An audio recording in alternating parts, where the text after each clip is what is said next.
principais não, mas as escolas que iniciaram, vamos colocar assim, o pensamento sociológico, e aí nós vimos um pouco sobre Kant primeiro, Kant e depois Weber, né?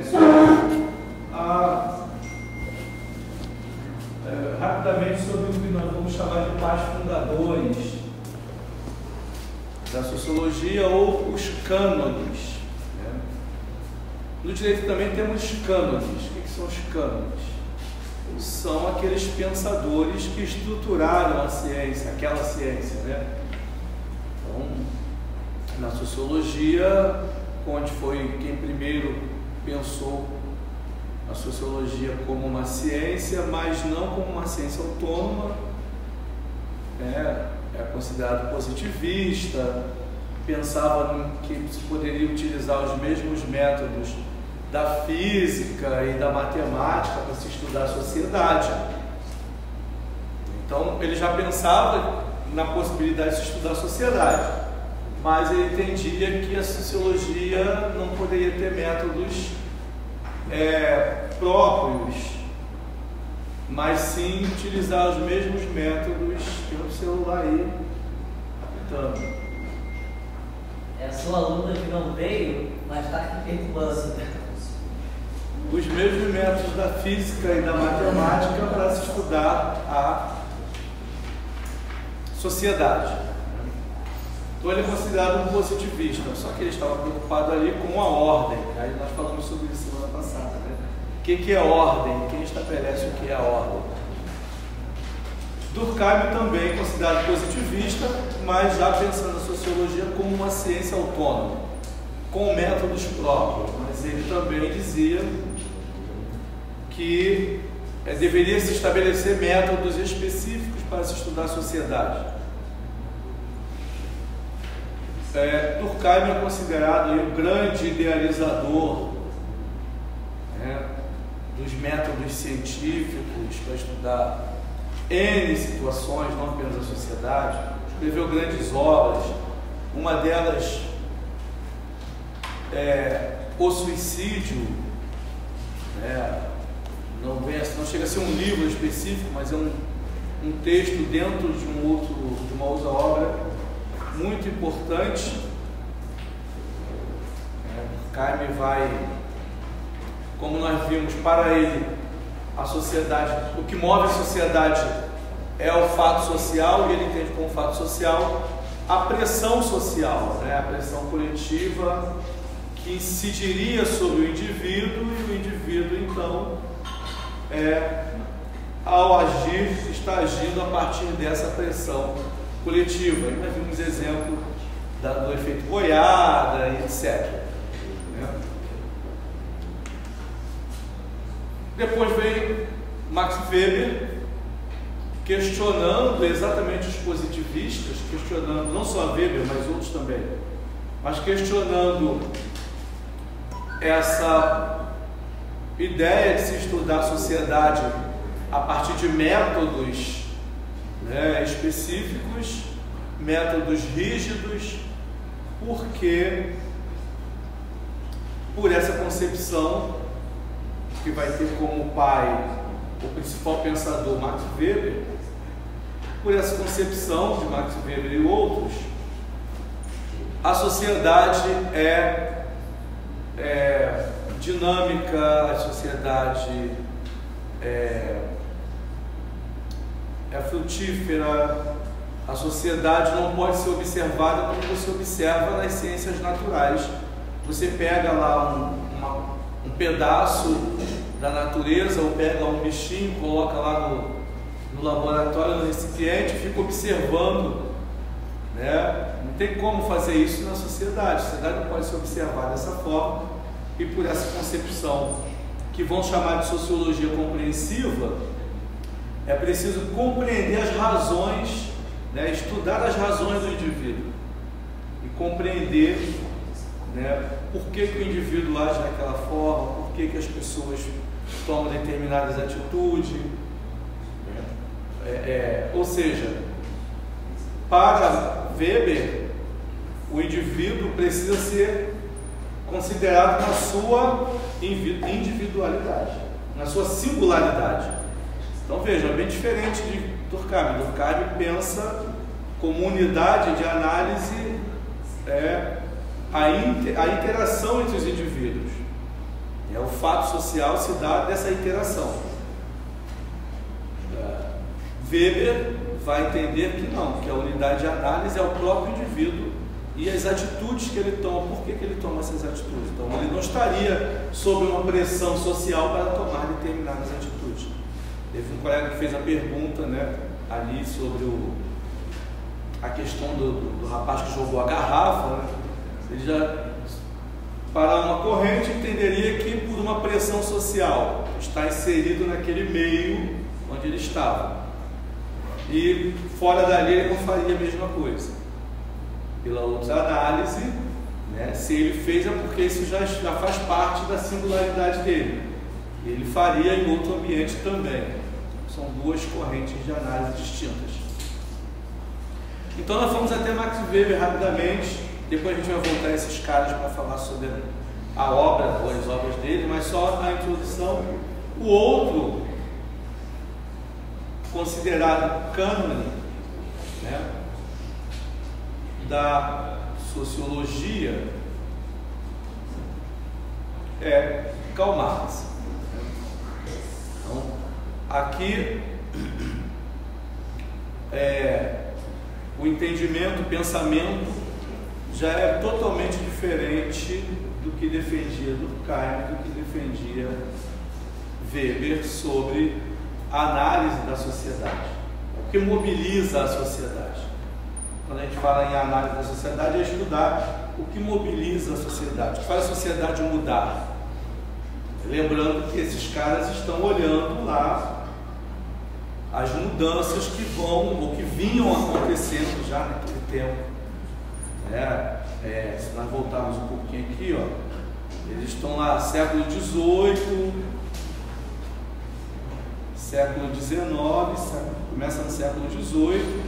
Augusto Comte, ele está olhando lá atrás as mudanças que vinham acontecendo já desde o século XV, né? E aí no início do século XIX ele vai estar escrevendo baseado no que ele está vendo lá. Por isso que ele vai defender a ordem, não só por isso, mas por isso também. Durkheim, mais ou menos no mesmo período, ele está observando as mudanças e está teorizando. Então, por exemplo, Durkheim ele vai observar a Revolução Industrial e vai perceber que ocorrem muitos suicídios naquele período. Não por acaso ele escreve o texto do suicídio. Percebe que ocorrem muitos suicídios, ele começa a investigar e uma conclusão que ele chega, ele separa o suicídio em 3 espécies. E uma dessas espécies, uma conclusão que ele chega é que a desesperança leva as pessoas ao suicídio. Um produto que precisava de 50 pessoas, talvez 30 pessoas, para elaborar, né, passa a precisar apenas de uma. Porque com a máquina, né, antes da máquina, várias pessoas trabalhando para produzir algo. Com a máquina, basta uma que opera a máquina e vai fazer todo o serviço dos demais. Então você tem um monte de gente sem utilidade, né, naquele período ali. E essas pessoas, dada a desesperança, elas cometem, muitas delas, na verdade, não elas todas, algumas delas cometem suicídio. Ele vai investigar por quê. Não a questão do suicídio, né, mas a questão da mão de obra, muito parecido com a revolução tecnológica que a gente está vivendo, né? Algumas profissões deixaram de existir. O frentista, por exemplo, é uma que estava destinada a acabar. Cobrador de ônibus acabou, não existe mais cobrador de ônibus, né? Caixa de supermercado é outra que está caminhando para o fim. veja, um supermercado como Carrefour, quantas caixas de supermercado deve empregar? Né? Se você observar no Carrefour, o Carrefour da Sulacap só tem metade do que tinha, porque a outra metade é de caixa de alto atendimento. O Atacadão também. O Atacadão também tem 100. Então a gente começa a observar algumas mudanças. Né? Essas mudanças têm uma razão de existir. No caso da Revolução Industrial, o surgimento das máquinas, né? Passa da produção manufaturada para a produção mecânica. E aí você não precisa de um montão de gente operando a máquina, basta uma ou duas. E o resto. Na revolução agora tecnológica, algo um pouco parecido, né? Algumas profissões que não precisarão existir mais. Mas não só isso, outras que não são atingidas diretamente, mas também encontram dificuldades. Imagine os advogados idosos quando entra o processo eletrônico. Foi até falado isso, não parece lá que a gente teve o presidente da OAB. Falou o que exatamente? Sobre essa dificuldade dos advogados mais antigos com essa mudança, né? E aí tem uns que estão se adaptando, outros não, e está tendo essa reclamação. E aí a OAB está tentando fazer um movimento para poder ajudar, né? E vejam, nós já passamos um quarto do século XXI. Estamos completando um quarto do século XXI já. E ainda temos esse problema. Mas não só para o advogado. Né? Isso afeta, inclusive, o acesso à justiça. Porque a população em geral, né, se nós olharmos um pouco além do nosso meio social, grande parte da população também não tem a habilidade com a tecnologia. E ainda a audiência remota é um problema, está sendo um problema, porque muitas partes não têm computador adequado, não sabem acessar, etc. Então,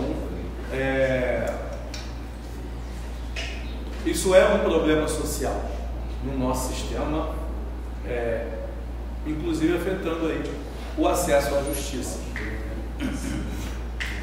Então, esses caras aqui, eles estão olhando o que vem acontecendo, as mudanças que vem acontecendo na sociedade, e estão teorizando sobre essas questões. Né? Assim como nós aqui estamos estudando, também devemos observar as mudanças que estão acontecendo na sociedade e talvez teorizarmos sobre essas questões também. Né?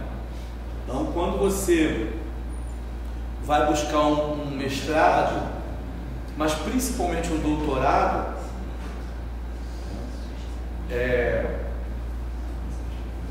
a sua pesquisa lá de mestrado ou de doutorado pode se tornar uma teoria, né, uma doutrina que vai ser estudada mais à frente ou até que seja aplicada já de imediato.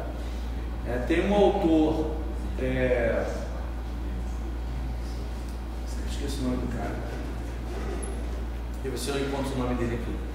Ele escreve uma dissertação de mestrado, aliás, eu não sei se era mestrado ou doutorado, se era dissertação de mestrado ou de doutorado, e ele vai desenvolver uma tese. Vocês já ouviram falar no controle de constitucionalidade, né? Sim. Não, mas... Não? Controle de constitucionalidade, vocês vão ouvir falar muito ao longo do curso, vão estudar em direito constitucional, controle de constitucionalidade. Nada mais é do que você verificar o ato normativo ou o ato do poder público, mas também o ato do particular, né? em face da Constituição. Então você tem uma Constituição. Quem trouxe a Constituição aí? Não, né? Não, é direito constitucional, né? Tem que trazer. Mas tem no seu celular. Então você tem uma Constituição que é uma lei maior. Vamos imaginar essa pirâmide aqui. Não é essa pirâmide, mas só para ilustrar. A Constituição estaria ali no topo, onde está escrito clero aí, seria a Constituição. Pensando no nosso sistema jurídico, né? Ali seria a Constituição. Tá? Onde está escrito empresário, seriam as leis. Lei ordinária, lei complementar, lei delegada, etc. E mais abaixo aí outras normas. O nosso sistema jurídico é representado desse jeito. E não é por acaso. Tá? Há uma hierarquia. Ok? A norma maior é a Constituição. Tudo que estiver abaixo tem que ser compatível com a Constituição. Se não for compatível com a Constituição, é inconstitucional. Isso é controle de constitucionalidade. Ok? Por isso, por exemplo, nós nos habituamos nos últimos anos a ouvir a seguinte frase: estou agindo dentro das 4 linhas. Né? O que é agir dentro das 4 linhas que o ex-presidente queria dizer? Que ele está agindo dentro da Constituição. As 4 linhas que ele falava eram a Constituição. Então, todos os atos que ele praticava, mesmo aqueles que eram notoriamente inconstitucionais, né, ele dizia: estou agindo dentro das 4 linhas. Por quê? Para que ninguém dissesse que ele estava violando a Constituição. Porque não pode violar a Constituição. Então, uma Constituição é a nossa norma maior.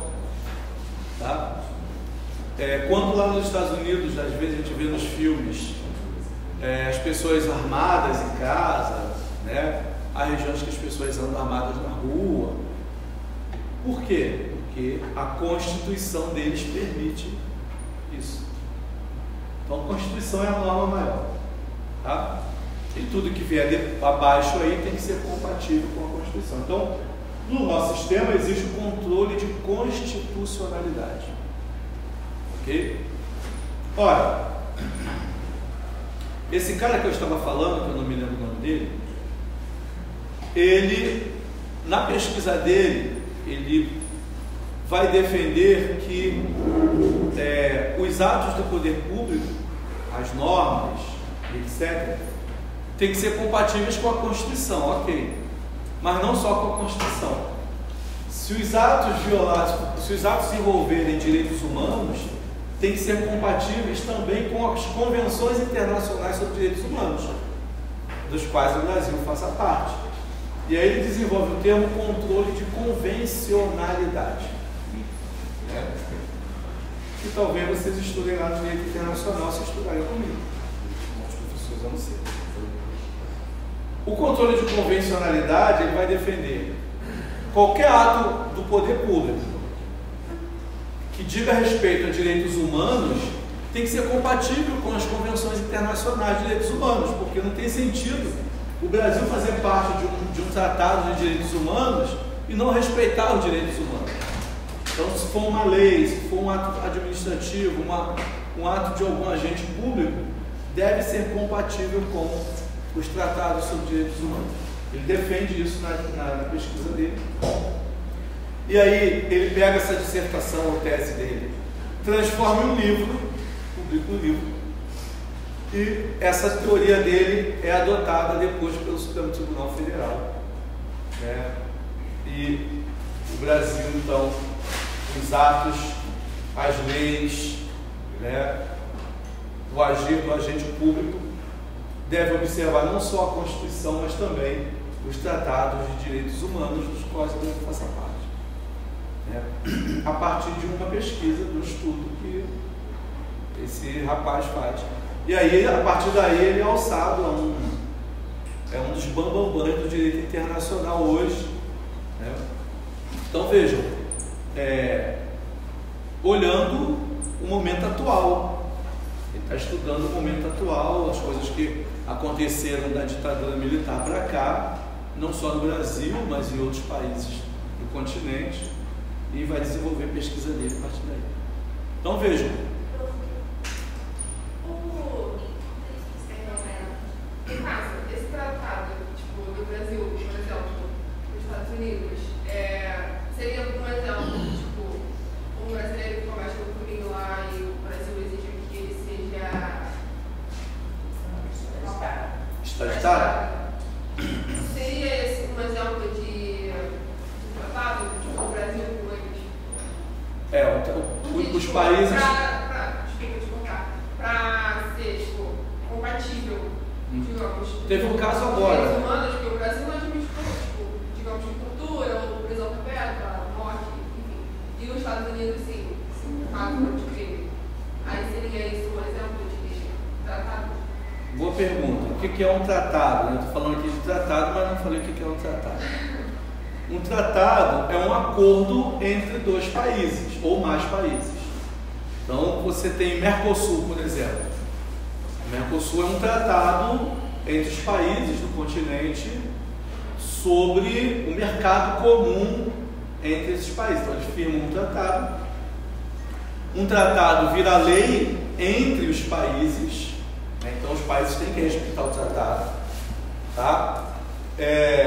E vão definir as regras desse acordo. Então, acordos entre países se recebe o nome de tratado, se for escrito. Tá? Tem outro tipo de acordo que a gente vai falar. Por exemplo, vocês já ouviram falar na União Europeia. A União Europeia é um tratado. Eles firmaram um tratado lá, assinaram e tem as regras entre eles. O euro é um tratado. O que mais? Agora, com o tarifaço aí do Trump, né, muitos países ameaçaram ir à OMC. O que é a OMC? Organização Mundial do Comércio, que é criada por um tratado. O maior de todos aí é a ONU. Então a ONU existe por conta de um tratado assinado no final da Segunda Guerra Mundial. Então isso é tratado. Extradição, que é o que o ponto que você trouxe, os países podem fazer tratados de extradição, né? Mas os países também podem extraditar sem tratado. Tanto pode ter um tratado estabelecendo, Brasil e Estados Unidos, quando o criminoso fugir daqui para lá, os Estados Unidos vai extraditar para cá. E quando fugir de lá para cá, o Brasil vai extraditar para lá. Pode ter um tratado escrito isso. Mas também pode ser que não tenha tratado nenhum, o criminoso venha para cá, os Estados Unidos peça a extradição dele, o Brasil extradite, sem tratado, porque é cooperação. Por não ter tratado, o Brasil teria a opção de não extraditar? Sim. Então, aí você perguntou sobre tortura, etc. Isso, né? porque lá ele também tem aqui não. Então, mesmo com tratado ficou meio estranho. Mesmo existindo tratado, tem regras para extraditar. Então, vamos pegar Brasil e Estados Unidos, né? Vamos imaginar que um criminoso norte-americano venha para cá. Aí tem um tratado entre Brasil e Estados Unidos, os Estados Unidos peçam a extradição desse criminoso. Para haver a extradição, eles vão ter que concordar em não torturar, não aplicar pena de morte, não aplicar prisão perpétua. Mesmo que o criminoso já tenha sido condenado lá por essas penas, o Brasil só poderá extraditar se eles assinarem o termo concordando em não aplicar essas penas. Ok? Eu não lembro se foi na Finlândia, você lembra daquele caso do traficante que foi foi no tempo da Dilma, né? Iugoslávia? Não sei se foi. Não, foi. Que ele foi Indonésia. Nesse caso não houve acordo nem com o pedido da presidenta, então, né, gente? Então, boa pergunta também. Foram dois traficantes. Só lembro de que ele foi foram dois. Mas foram em momentos diferentes. Por que ali não teve acordo? Porque, vejam, é diferente, a questão é diferente. No exemplo que eu dei, o criminoso, a pessoa cometeu o crime nos Estados Unidos e veio para o Brasil. Então, quem tem a prerrogativa de aplicar a lei penal é o local onde o crime foi cometido, no exemplo dos Estados Unidos. Então, o Brasil extradita para ir para lá responder pela lei penal. No caso da Indonésia é diferente, o cara saiu daqui e cometeu o crime na Indonésia e foi preso na Indonésia, né? Então ele cometeu o crime lá, foi preso lá. Quem tem o direito de aplicar a pena? A Indonésia. O que a Dilma fez? Ela fez tudo que ela poderia, né? Ou seja, nada, não pode fazer nada.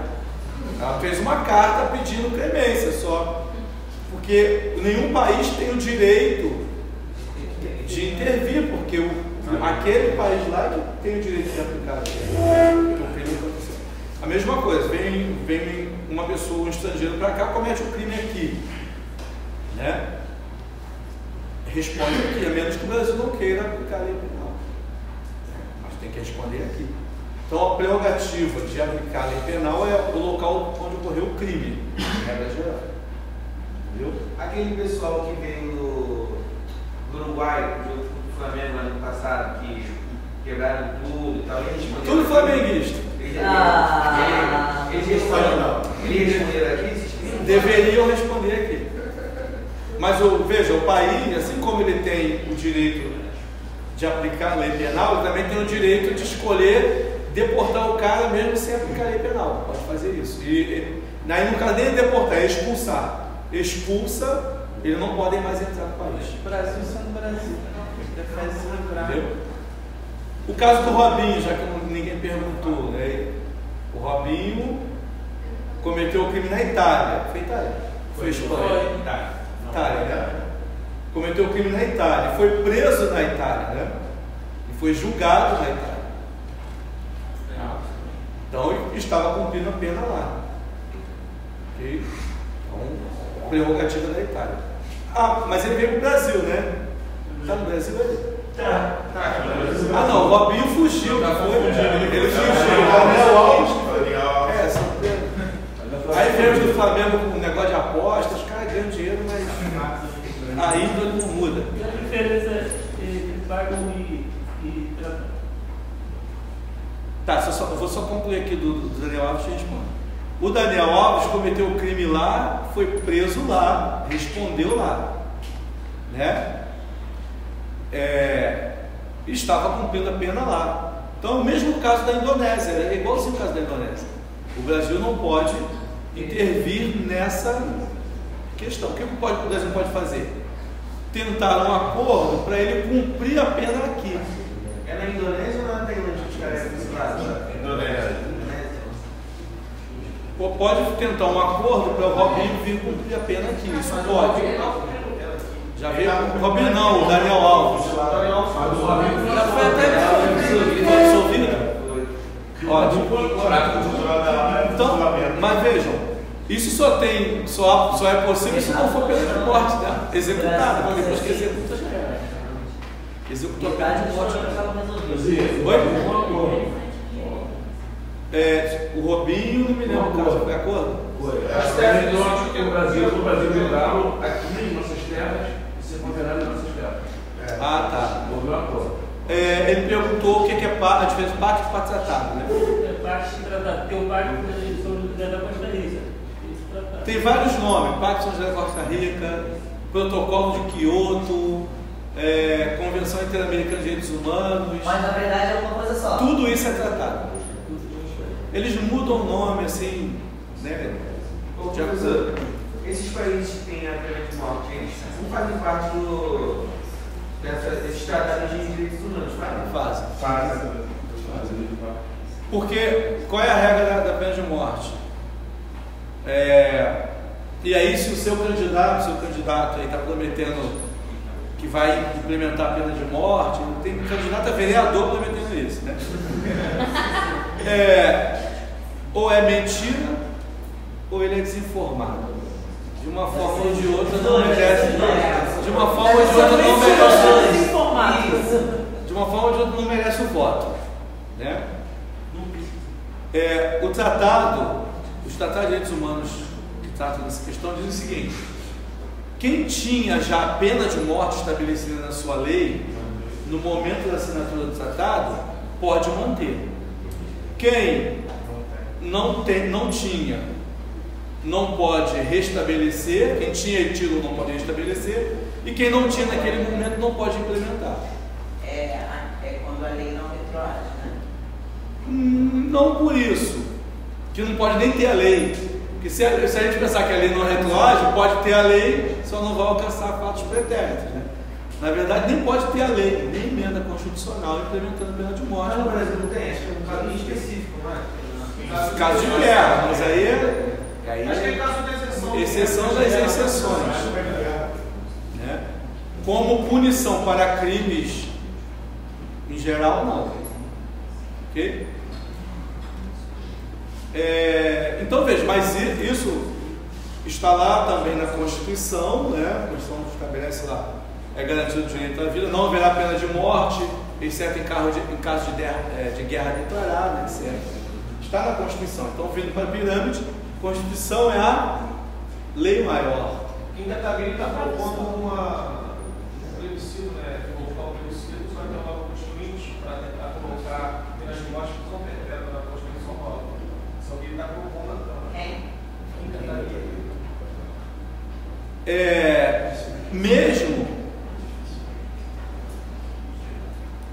mesmo o Congresso Nacional,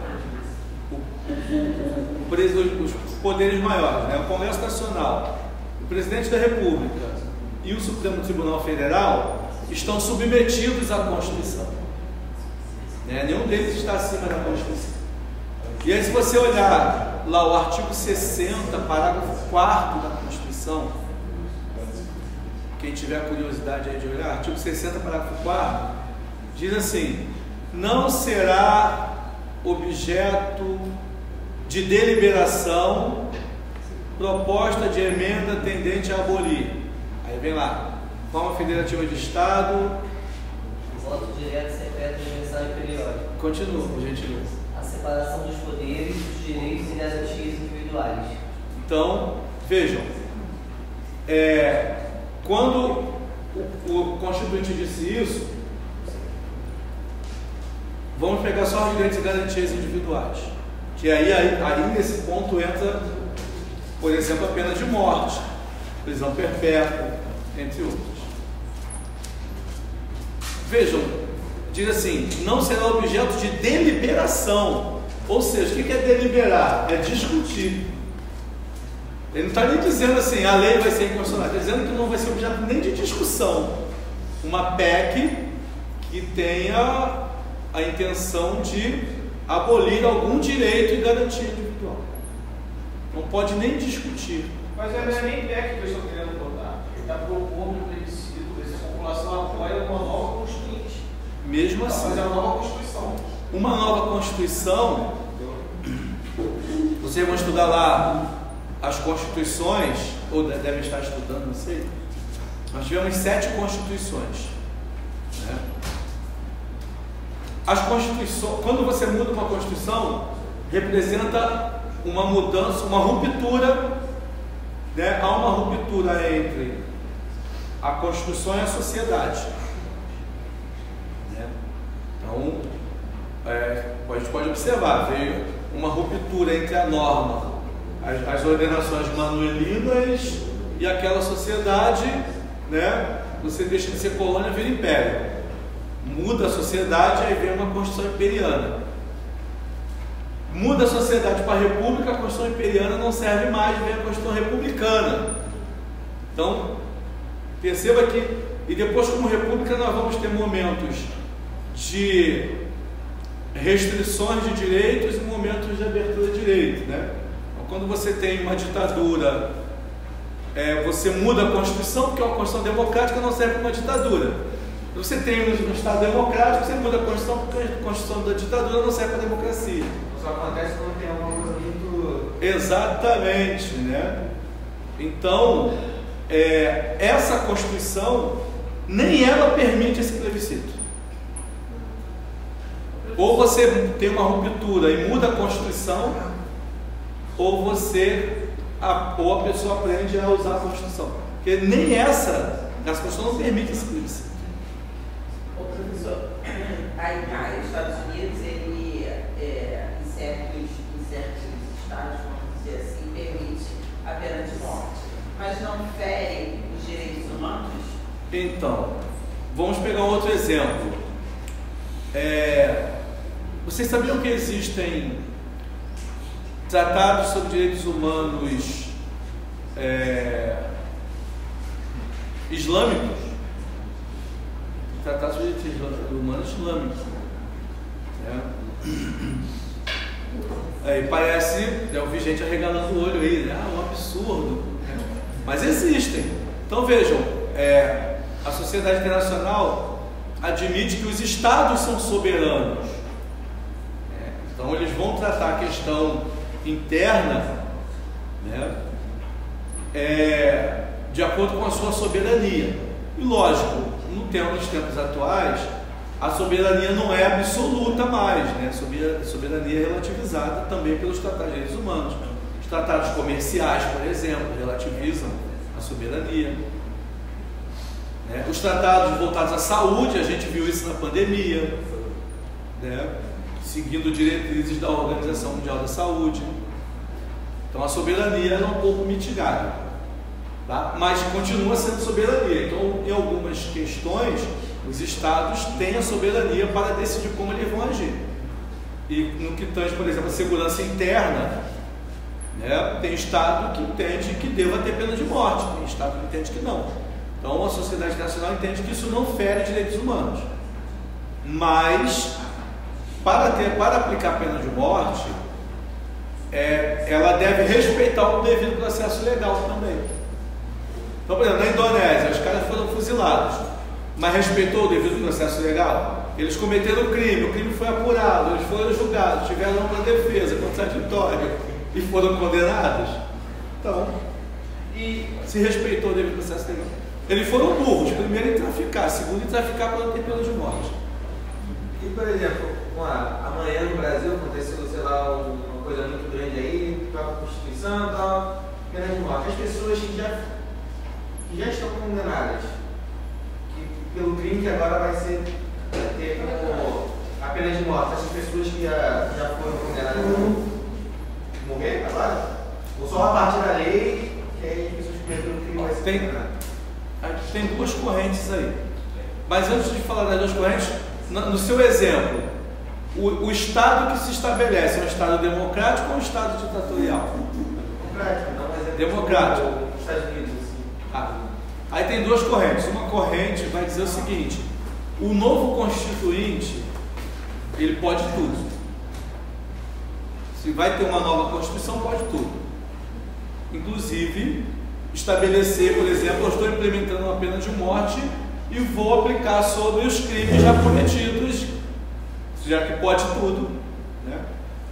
Então, um novo constituinte poderia tudo por essa corrente.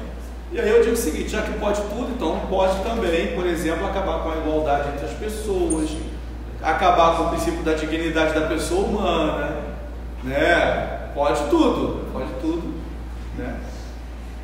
Uma outra corrente vai dizer o seguinte: nem um novo constituinte pode acabar com alguns direitos naturais da pessoa humana, né? Então, pode muito, mas não poderia tudo. Por exemplo, acabar com a dignidade da pessoa humana, acabar com a igualdade, né? Implementar uma punição retroativa, restabelecer a escravização de pessoas. Se o constituinte pode tudo, então ele poderia, inclusive, isso, restabelecer tortura, né? Para outra corrente não, pode, mas tem um teto aí que o cara vai bater. Então tem duas correntes. Mas vejam, aproveitando aí as perguntas que vocês fizeram, muito interessante, né? Karl Marx é importante para esse pensamento. Por quê? Porque enquanto Weber está tratando da singularidade do indivíduo, Durkheim está tratando sobre a pressão coletiva, Marx está tratando sobre classes. Para ele, então, a sociedade deve ser estudada a partir das lutas de classe. Porque na concepção dele, né, a sociedade ela é formada, mobilizada a partir da luta de classe. É uma eterna luta de classe. Professor, eu fiquei com uma dúvida aqui, voltando na extradição. Teve um jogador, Quincy Promes, ele é holandês e estava atuando no Spartak Moscou, na Rússia. Ele participou de 2 carregamentos que saíram do Brasil, que chegaram na Bélgica. Só que ele foi condenado... Carregamento de quê? De droga. Ele foi condenado em Amsterdã, na Holanda. O Brasil podia pedir a extradição dele, ou a Bélgica, porque o carregamento chegou na Bélgica, saiu do Brasil. Só que aí, quando ele ficou sabendo desse fundo todo, ele foi assinar um contrato para jogar em Dubai. Então eu queria saber. Que não tem extradição. Eu queria entender.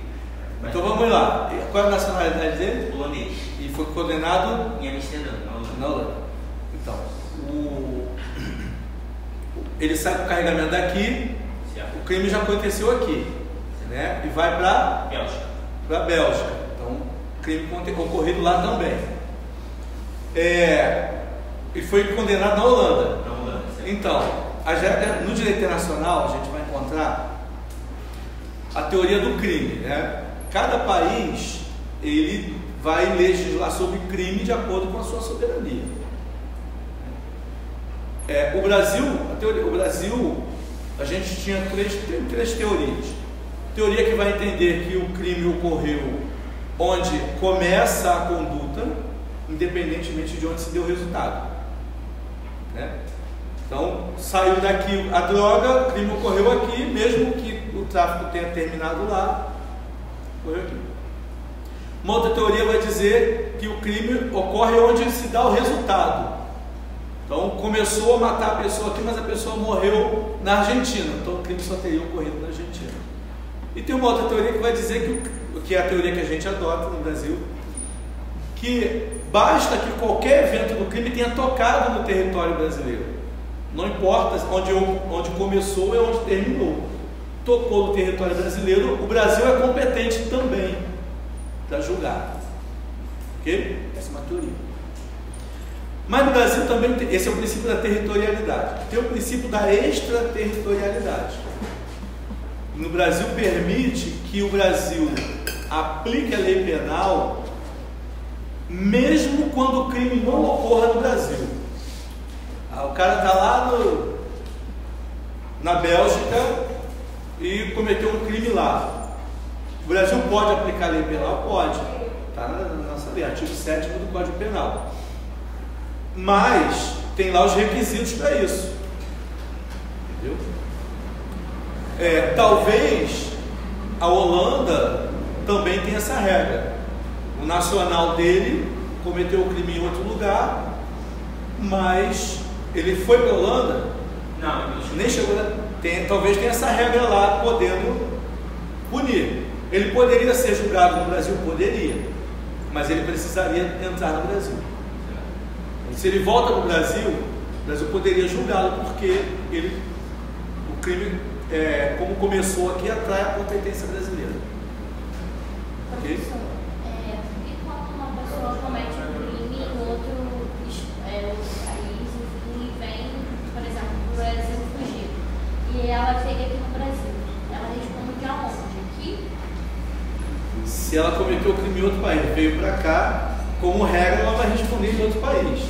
Por isso a extradição. O outro país pede a extradição. Mas por exemplo, o Robinho está pedindo alguém no Brasil, foi pedido para ele. Mas aí é acordo. E ele também é brasileiro. E ainda é brasileiro. Ainda é brasileiro. Por acordo, sim. Porque ele fugiu. Mas ele foi condenado lá, né? Ele foi condenado lá e cumpre a pena. Aí é acordo. A lei 13.445, que é a lei de migrações, ou migração, tem lá no artigo 100 ou 101, prevendo esse acordo de cumprimento de pena. A pessoa foi brasileiro condenado em outro país, se houver o acordo, pode vir com definir. E deixa eu fazer uma pergunta, quando estava dando essa ação da Polícia Federal que prendeu uma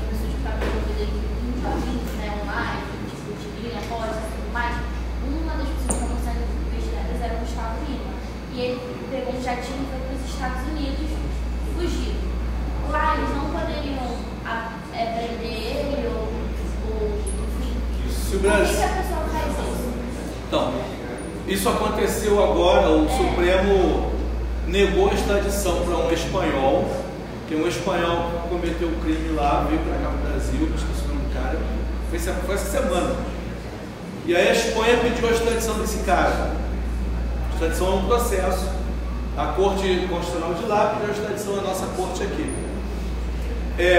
O Supremo negou a extradição desse criminoso, porque tem um cara desses aí do 8 de janeiro que fugiu para a Espanha e tem um mandato de prisão dele aqui no Brasil. A Espanha se negou a extraditá-lo para o Brasil. Então, o Brasil, como a Espanha se negou, também não extraditou ele. Então, o que acontece? No seu exemplo, cometeu o crime aqui e fugiu para os Estados Unidos. O Brasil requerendo a extradição. É Gustavo? Esse cara não é cantor? É o cantor que estava envolvido com coisa de tigrinho, de aposta. Tá tudo mas misturado. ele não chegou a ser preso, não. Acho que nem foi julgado. Só que quando estava nessa. Geralmente na época do Olor. Isso aí. Ele estava para ser. Isso aí. Só que aí ele pegou um chatinho e foi para os Estados Unidos até se resolver. Pra saber o que aconteceu. Então, quando acontece isso, aí o Brasil requer a extradição. Não sei se requereu no caso do Gustavo Lima. Não, ele não chegou. Mas pode requerer a extradição dele. E aí, por que não pode não extraditar? Então, e aí vale para todos os países. O Brasil não extradita se o criminoso que veio, o acusado que veio para cá, na verdade está respondendo lá por crime político. Se for perseguição política, o Brasil não extradita. E é o caso da Espanha. No caso desse cara do 8 de janeiro que está na Espanha, a Espanha entendeu que é perseguição política e não extraditou o brasileiro que foi para lá. No caso do Gustavo Lima, se o Brasil pedir a extradição dele aos Estados Unidos, e nos Estados Unidos eles entenderem também que é perseguição política, né, ou que é crime de opinião, por exemplo, não extradita. Mas essa decisão também é política. Porque já houve casos em que quem está no governo, tanto no Brasil como no estrangeiro, tem afinidades e aí ele nem se importa com perseguição política ou não, eles extraditam a si mesmo.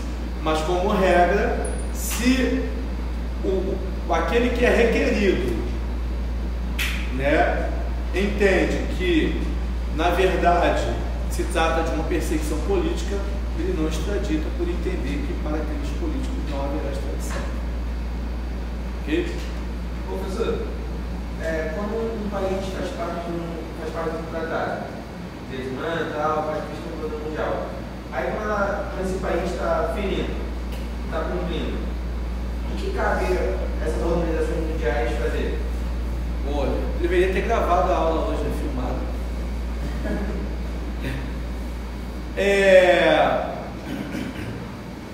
Vejam, no direito internacional, ou na sociedade internacional, a gente tem os sujeitos de direito internacional. No âmbito interno, nós temos os sujeitos de direito, nós somos sujeitos de direito, né? Os animais ainda não são sujeitos de direito no Brasil, devem se tornar em breve, mas ainda não são. Os objetos não são sujeitos de direito. Então, sujeitos de direito são aqueles que têm a capacidade de adquirir direitos e contrair obrigações, ok? Aí vamos para o âmbito internacional. No âmbito internacional também tem os sujeitos de direito, aquele que tem capacidade de contrair direitos e obrigações, que são os estados, né? Na essência, sujeito de direito na sociedade internacional são os estados soberanos, ok? Hoje já se entende que as pessoas, o indivíduo também é em alguma medida no que tange aos direitos humanos, por exemplo, tá? E aí entram as organizações internacionais que você está perguntando, né? OMC, né? ONU, etc. As organizações internacionais também são sujeitos de direito, criadas pelos estados. Então vejam, se formos colocar uma hierarquia, o estado está acima e as organizações internacionais estão abaixo dos estados, né? O estado tem soberania, A organização internacional não tem soberania. Tá? Então, se fôssemos seguir essa regra, uma organização internacional não pode mandar no Estado. Uma organização internacional não pode estabelecer regra para os Estados. Ok? Só que percebam, tem sentido vamos pegar um exemplo aqui interno, né? Vamos imaginar uma igreja qualquer. Uma igreja é uma associação. Uma organização internacional é uma associação, só que é internacional. Uma igreja é uma associação. Um sindicato é uma associação. Tem sentido eu ser membro de uma igreja ou de um sindicato e não seguir as regras dessa igreja ou desse sindicato? Me parece que não tem sentido. Então é melhor não ser membro. Porque ser membro de uma organização tem vantagens, né? Tem vantagens ali. Sejam vantagens espirituais ou trabalhistas, no caso sindicato. Né? Se for um clube, tem vantagem de utilizar o clube. E aí eu só quero as vantagens, não vou seguir as regras. Nesse sentido. No âmbito internacional, quando o Estado faz parte de uma organização internacional, ele tem vantagens, mas também tem regras. Então, nesse sentido, mesmo tecnicamente o Estado sendo superior a uma organização internacional, ele deve respeitar as regras da organização internacional. Então, quando a OMS estabelece lá uma regra, os Estados que fazem parte têm que respeitar as regras. Quando a Organização Mundial do Comércio estabelece regras, a Organização Internacional do Trabalho, a ONU, a Corte Interamericana de Direitos Humanos, então, nesse sentido, né, tanto os tratados internacionais como as organizações internacionais devem ter suas regras respeitadas. Esse é o ponto. Mas pode desrespeitar as situações em que o próprio tratado permitirá que a regra não seja seguida. E pode também desrespeitar por vontade própria. Aí podem ter represálias. Então, regras comerciais desrespeitadas, a OMC, em tese, pode aplicar sanções. É lógico. A OMC já foi uma instituição forte, hoje não é mais. Né? Então, as organizações internacionais também têm que ter força, porque quando ela não tem força nenhuma, ela não consegue impor a regra. Haja vista a ONU, né? A ONU precisa,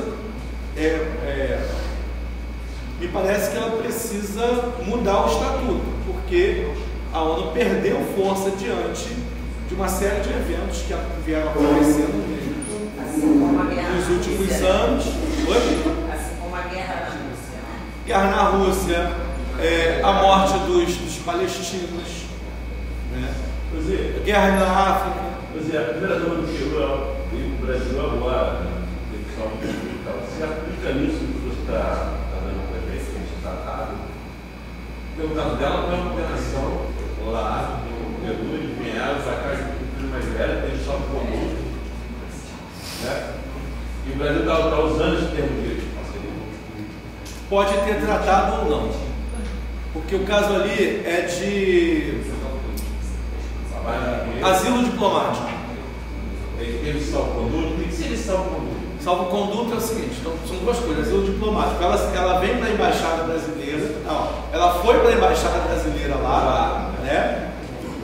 E quando ela ingressa na embaixada, aquele país não pode adentrar a embaixada brasileira. No caso do Bolsonaro, no caso do Bolsonaro aqui, acho que era da Hungria, né?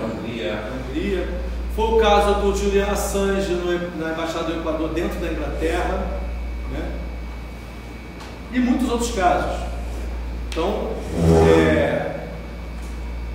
a repartição diplomática, ela goza de imunidade diplomática. Então, ela entra na embaixada brasileira lá no Peru e a autoridade peruana não pode ingressar na embaixada porque a gente chama de território fictício. brasileiro. Aí, aí você perguntou do salvo-conduto. O que é o salvo-conduto? Vocês sabem o que é um habeas corpus? O habeas corpus garante o direito de ir e vir, né? E permanecer. Inclusive pode ser aplicado como redação. O quê? Pode falar. Sim. Não precisa de advogado, inclusive. E o salvo-conduto é um pouco parecido com o habeas corpus. O salvo-conduto dá o direito à pessoa de se locomover no espaço sem o risco de ser presa. Então a embaixada brasileira está encravada no território peruano. Quando o Brasil concede para ela o asilo aqui, lá é asilo diplomático. Então, quando o Brasil concede o asilo territorial aqui, ela precisa sair de lá e vir para cá. Só que quando ela sai da embaixada, ela vai atravessar o território peruano, podendo passar no território de outros países e ser presa também, né? Então o salvo-conduto dá a ela o direito de vir para o Brasil sem ser presa. Entendeu? É o que estavam tentando para o Putin, né? Para ele vir ao Brasil acho que era na COP30, ou era no passado, no BRICS, no BRICS, não, G20, né? Para ele vir no Brasil no G20, só que ele tem um mandado de prisão internacional expedido. Aí ele vai correr o risco. Professor, os países que fazem parte do BRICS, eu queria saber se é um tratado, porque eles são nomeados como bloco econômico. O bloco econômico é um tratado? É um tratado. Então eles formulam ali o tratado. O tratado é como uma lei entre esses estados que assinaram, né? Então eles assinam, tem lá as regras que tem que seguir, os requisitos, etc. Ok? Mas então voltando aqui, o que vocês estão perguntando tem relação um pouco com essa sociologia que Marx vai defender, que é chamada de sociologia estruturalista. Ele defende ali o que ele vai chamar de materialismo histórico. Talvez seja o cara mais lido do mundo até hoje e mais criticado também, né? E uma coisa muito interessante que ele vai dizer que é importante para o direito, tanto para o direito quanto para a sociologia, uma das, né? Ele diz o seguinte: a sociedade é uma eterna luta de classes. Ele está olhando o quê? Ele está olhando a produção alemã, a produção inglesa, a produção francesa, né? Ele está vendo a precariedade dos trabalhadores alemães, né? Ele está vendo que coisas estão acontecendo lá na Inglaterra, no que tange a direitos para os trabalhadores, e ele não vê essa mesma preocupação entre os trabalhadores alemães. E aí ele começa a perceber que o que está sendo produzido de direitos na Alemanha são direitos destinados a uma determinada classe, sem observar as necessidades da classe trabalhadora, né? Ele vai observar que tem uma classe que, na verdade, é a classe que produz os bens, que não tem acesso a esses bens que produz. Tem uma música do Elivan Santos, né? Ou pelo menos que ele gravou, que diz: está vendo aquele prédio, moço, eu também trabalhei lá e não tenho direito de entrar, alguma coisa dessa natureza. É mais ou menos isso. Produz, mas não tem acesso, não consegue gozar do que produz. Sem contar outros direitos: direito à educação, direito à saúde, direito à moradia, direito ao lazer, e etc. Então ele está vendo todo esse movimento, e aí na concepção dele, a classe trabalhadora só poderá usufruir dos benefícios que estão sendo criados pelo capitalismo naquele momento, se ela se organizar. Enquanto ela continuar desorganizada, ela não vai ter acesso aos direitos. É isso que ele está teorizando. E por isso ele vai dizer que a sociedade é essa eterna luta de classe, a classe trabalhadora querendo ter direitos e a classe, que ele vai chamar de classe burguesa, que goza dos direitos e não vai querer partilhar esses direitos com a classe trabalhadora porque não quer perder os privilégios, né? Então, para ele, há essa eterna luta de classe. E ele vai dizer o seguinte, por isso, o direito, ele é fruto dessa eterna luta de classe. Ele vai dizer o seguinte, o direito, ele existe para proteger os interesses da classe dominante. E nessa luta de classes, a classe que domina é a classe que detém os meios de produção. Porque quem detém os meios de produção estabelece as regras da produção. Então, né, nessa parte introdutória, o pensamento dele, que ele vai teorizar sobre um monte de outras coisas, tá? Mas o pensamento dele tem uma raiz nessa luta de classe. Então, para Marx, a unidade de análise sociológica tem que ser essa luta de classe. O que mobilizaria a sociedade é a luta de classe, né? E aí ele vai cunhar o termo materialismo histórico, que para ele, para compreender a sociedade, para compreender as mudanças sociais, é preciso analisar o materialismo histórico. O que é o materialismo histórico? É analisar as condições materiais de vida das pessoas. Por que determinadas pessoas, grupos de sociedades, agem daquela forma? Por que estão naquela condição? Para estudar isso, teríamos que estudar a materialidade histórica das pessoas, ou seja, como as pessoas vivem, como as pessoas produzem, né? Isso seria, através disso seria possível entender a sociedade, né? Então,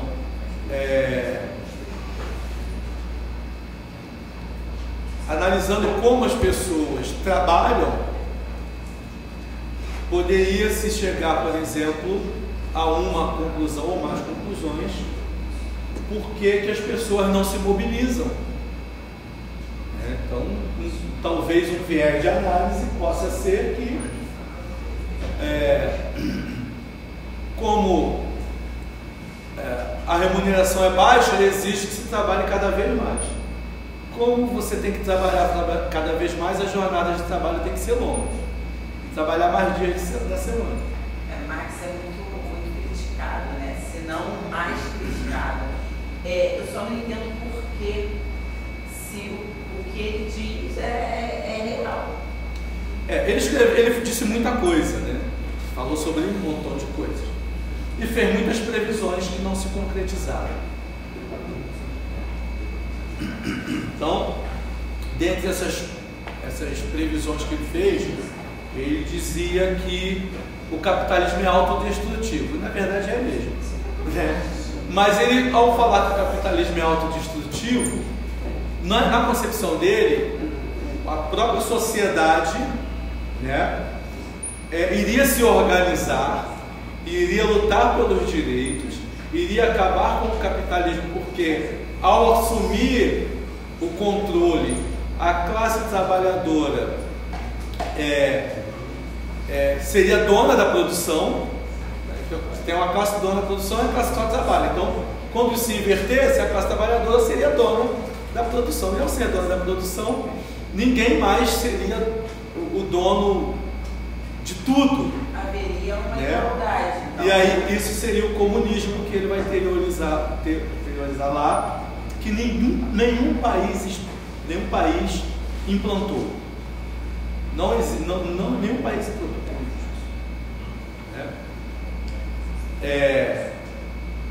Até tentaram, mas o comunismo não chegou a ser implantado em lugar nenhum. Então vejo essa possibilidade também. Então algumas das previsões, foi uma das previsões que Marx fez, que não se concretizou. entre outras coisas. Então, há muita crítica ao pensamento ou marxista ou marxiano, né? Mas ele não só errou, né? E dentro de muita coisa que ele escreveu, você tem muito material importante de análise, de estudo, que fundamenta muitos estudos até para a gente analisar a sociedade atual. Por isso que eu disse isso, ele é um dos mais lidos e talvez o mais lido e talvez o mais criticado. Mas muita gente também critica sem nem conhecer o cara escreveu. Mas veja, ao estudar a maneira como as pessoas produzem, segundo o pensamento de Marx, seria possível entender a realidade das pessoas. Então, às vezes eu dou aula em vários lugares, né? Dou aula em Santa Cruz, Copacabana. Semestre em semestre a gente vai para um lugar ou para outro. Os lugares que eu nunca deixei foi Nova Iguaçu, São João e Caxias. Desses eu nunca saí, desde que eu entrei. Né? Mas dou aula em Queimados, dei aula na Barra, então você vai rodando, né? E às vezes à noite, a gente dou aula à noite, né? Às vezes voltando, passo pelo ponto de ônibus assim, 9h30, 10 horas. A Estácio já teve aula até 11h10. Aqui a carga da Estácio começava às 7h10 e ia até 11h10. Imagina você sair de Queimados 11h10, ou de Santa Cruz. Até depois ele foi no Retorno até que hoje vai até 9h40, né? O regular. Até 9h40. Então, às vezes eu venho, passo no ponto do ônibus e vejo os ônibus lotados. Tarde da noite. Um monte de trabalhadores esperando o ônibus que demora a vir.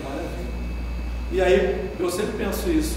Como mobilizar a sociedade, né, que trabalha pra caramba, depende de um transporte público horrível, né? Às vezes chega em casa, no caso da mulher, por exemplo, ainda tem que cuidar do filho, comida, às vezes até do marido.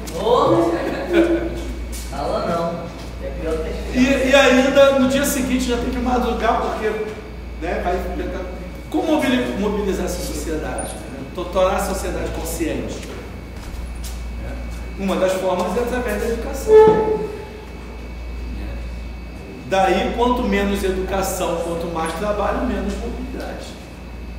Não é por acaso que algumas coisas acontecem. Então, ele vai teorizar sobre isso, né? Para você compreender a sociedade, você precisa estudar a forma, né, como aquela sociedade produz, como aquela sociedade vive, né, para você compreender por que os trabalhadores estão ali e não se mobilizam para gozar dos mesmos direitos que os donos dos meios de produção gozam.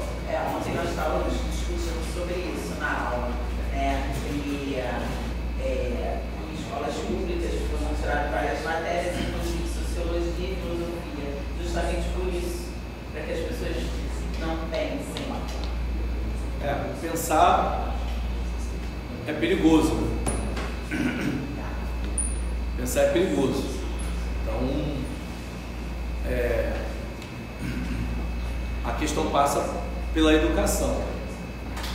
Então vejam, vindo aqui para o quadro, né? Marx é um dos pensadores mais conhecidos de todos os tempos, circulou por diferentes campos de conhecimento em suas obras, entre eles a sociologia, com sua crítica ao sistema capitalista. Propôs uma discussão crítica sobre a sociedade capitalista e a origem dos problemas sociais que esse tipo de organização social ocasionava. As principais críticas dele se dirigem ao sistema de organização capitalista. Sua extensa obra parte sempre da concepção de que as histórias de todas as sociedades têm sido a história da luta de classes. Sempre haverá um conflito entre essas duas classes sociais, que são a classe trabalhadora e a classe burguesa, que são os donos do meio de produção. Então, a base do pensamento marxista é a partir da luta de classes, tá?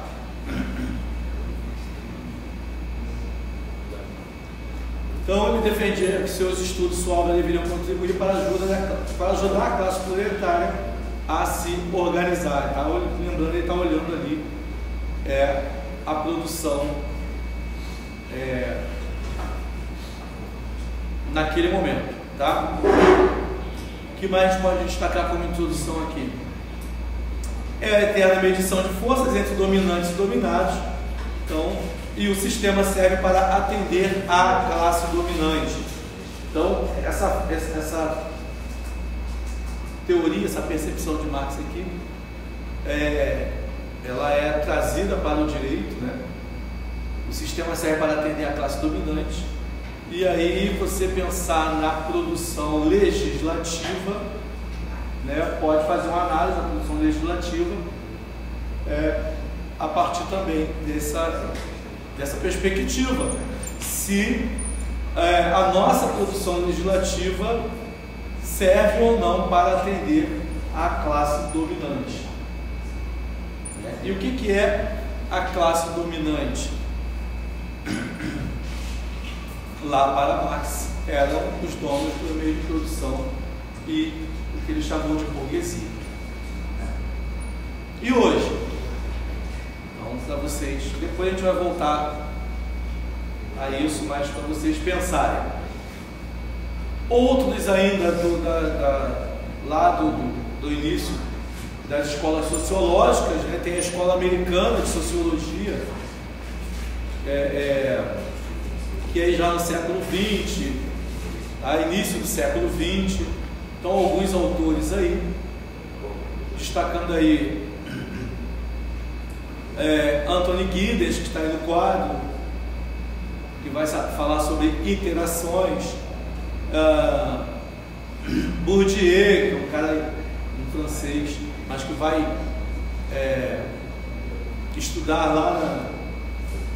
vai lecionar nos Estados Unidos, um autor, pensador muito importante, tanto para o direito como também para a sociologia. Simone de Beauvoir, muito conhecida, do feminismo, muito lida. Então ela vai escrever muito e discutir muito a inserção da mulher na sociedade. Michel Foucault, que vai discutir também questões de violência e a luta entre os sexos, né, questões de diferenças entre os sexos. E no Brasil? O Brasil também tem pensadores sociais, sim, né? Principalmente no meado ali do século passado, tá? Então, a produção sociológica brasileira, contendo um caráter mais investigativo e explicativo, nasce com movimentos que estimulavam uma postura mais crítica sobre o que acontecia em nossa sociedade. Então, a partir da ideia, o que é uma concepção mais crítica? É aquele movimento reflexivo, né? Você olhar a realidade e perguntar por que aquela realidade é daquele jeito, por que se apresenta daquela forma. Existe um padrão, tá, mas quem estabeleceu o padrão? Para ter um padrão você tem que ter um modelo. Quem escolheu aquele modelo? O que é aquele modelo? Então são um movimento reflexivo, tá? Então nós vamos ter movimentos como o modernismo, né? O surgimento dos partidos políticos, principalmente o Partido Comunista, que vai ser o de maior mobilidade ou mobilização naquele momento, e outros movimentos vão propor mudanças sociais. Então, alguns exemplos aqui, nós não vamos ficar lendo todos, vocês vão ver em casa. Ok? Então, movimentos que impulsionaram pensadores, intelectuais brasileiros, tá? Gilberto Freire, Caio Prado Júnior, Sérgio Marcos de Holanda, Fernando de Azevedo, Nelson Werneck Sodré, Raimundo Faoro, entre outros. Então são autores aí de leitura interessante para a formação de um pensamento crítico a partir de uma sociologia brasileira, tá? O que mais aqui? Foi um período extremamente fértil para o desenvolvimento do pensamento sociológico brasileiro e momento em que valores, autores, melhor dizendo, como Oliveira Viana, Florestan Fernandes e Guerreiro Ramos despontavam no cenário nacional, né? Uma curiosidade aqui é que só tem pensadores de sexo masculino nesse período aí em destaque na bibliografia, né? Não que não houvessem pensadoras, mas lembrando que nós estamos aqui no início do século passado, metade do século, num contexto que se reproduz até hoje de sexismo e de machismo. Então, não por acaso é difícil você encontrar destaque dado a autores negros e femininos. Ok?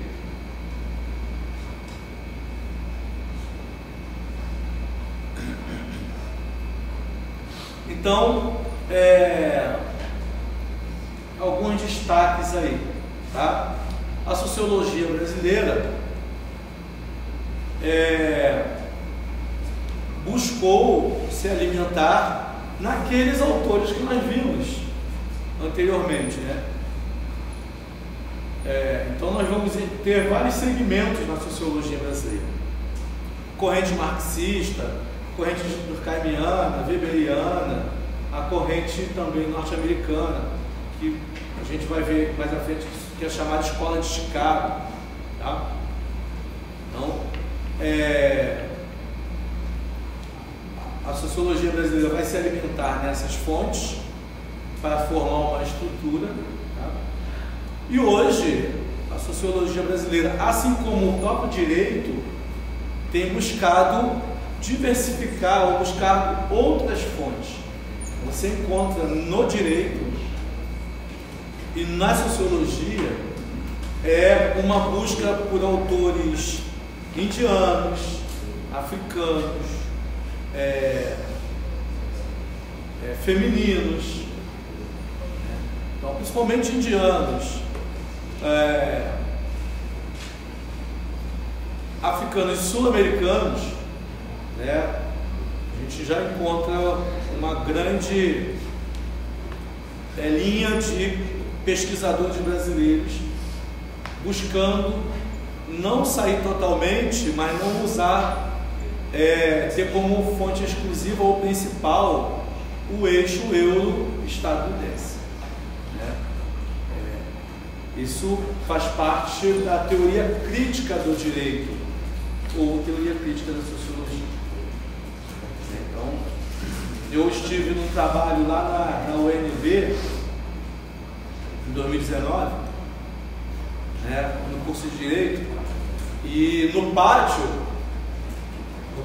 lá tem um monte de livros pendurados no pátio lá, jogados, um monte de livros dos autores tradicionais aí do direito, né? E a linha de estudo principal do curso de Direito lá é a teoria crítica do direito.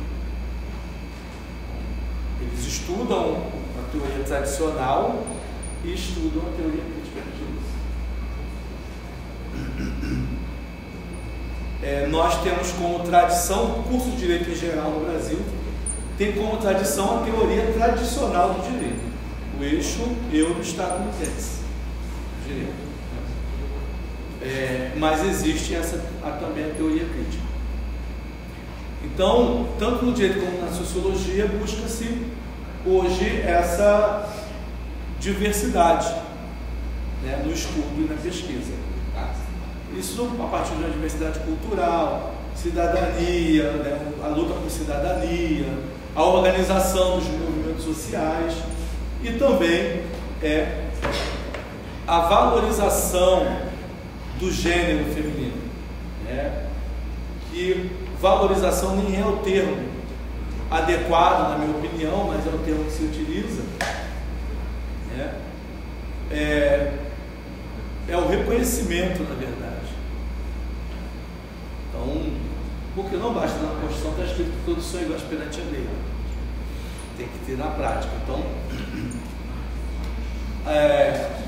o pensamento crítico caminha por essas vertentes, ok? Bom, já falei demais por hoje, que a gente precisa falar da pesquisa. Tem um novo grupo aí que chegou hoje, né? Então vamos ter que tratar dessa questão e tirar dúvidas para quem tiver dúvidas. Professor, sua matéria vai ter simulado? Olha, até o semestre, até o